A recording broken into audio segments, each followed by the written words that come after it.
इसी प्रश्नावली का 7वां प्रश्न क्या कह रहा है कि सिद्ध कीजिए कि वर्ग की किसी भुजा पर बनाए गए समबाहु त्रिभुज का क्षेत्रफल उसी वर्ग के एक विकर्ण पर बनाए गए समबाहु त्रिभुज के क्षेत्रफल का आधा होता है।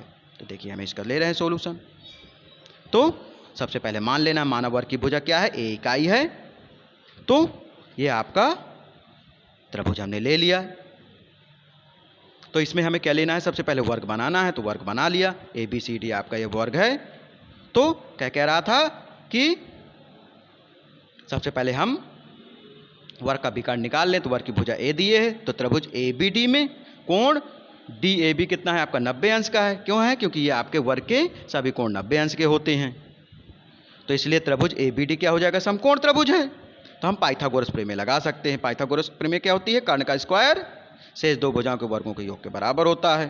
तो देखिए आपके कर्ण क्या है, इसमें हम ले रहे हैं बी डी ले रहे हैं, और लंब हम ले रहे हैं ए बी, और आधार ले रहे हैं ए बी। तो बी डी स्क्वायर बराबर A B square plus A D square. तो बी डी स्क्वायर चूंकि इसकी आपका क्या है, ये वर्ग है, तो वर्ग की चारों भुजाएं क्या होंगी, बराबर होंगी। तो हम ए बी बराबर क्या रख रहे हैं, ए रख रहे हैं, और ए डी बराबर ए रख रहे हैं। तो बी डी स्क्वायर बराबर क्या हो जाएगा, ए स्क्वायर प्लस ए स्क्वायर, अर्थात बी डी स्क्वायर बराबर क्या होगा 2a स्क्वायर। तो हम यदि बी डी बराबर लिखना चाहें तो क्या हो जाएगा, a अंडर रूट 2 इकाई, अर्थात हमें विकर्ण पता चल गए। अब हम क्या करेंगे, चूंकि हमें इसमें दो त्रिभुज बनाने हैं, सबसे पहले हम विकर्ण में त्रिभुज बना रहे हैं B D M. B D आपका विकर्ण, इसके बाद भुजा ए बी में त्रिभुज बनाए दे रहे हैं। कौन सा बनाया, एन ए बी। इसमें दो समबाहु त्रिभुज बन गए। तो देखिए हमने दो त्रिभुज लिख दिया कि चूंकि एम बी डी व त्रिभुज ए बी एन समबाहु त्रिभुज हैं, तो क्या होगा, इनका क्षेत्रफल बराबर होगा। था त्रिभुज एम बी डी समरूप है त्रिभुज ए बी एन के।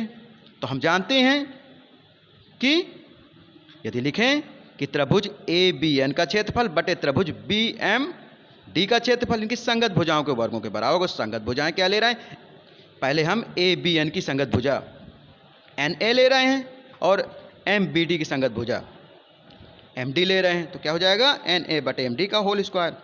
तो एन ए का मान कितना है आपका, एन ए का मान है ए है, क्योंकि ये आपका माने वर्ग की भुजा थी, तो इसकी तीनों भुजाएं ए हो गई। इसके अलावा एम डी का मान क्या है, ए अंडर रूट 2 है, तो ए से ए कट गया, तो क्या बटा 1 बटे अंडर रूट 2, तो वर्ग कर दें। तो 1 का वर्ग 1 होता है, अंडर रूट 2 का वर्ग क्या हो जाएगा, 2 हो जाएगा। तो हमारा क्या हो गया, त्रिभुज ए बी एन का क्षेत्रफल बराबर 1 बटे 2 त्रिभुज एम बी डी का क्षेत्रफल। यही हमें सिद्ध करना था। Hence proved.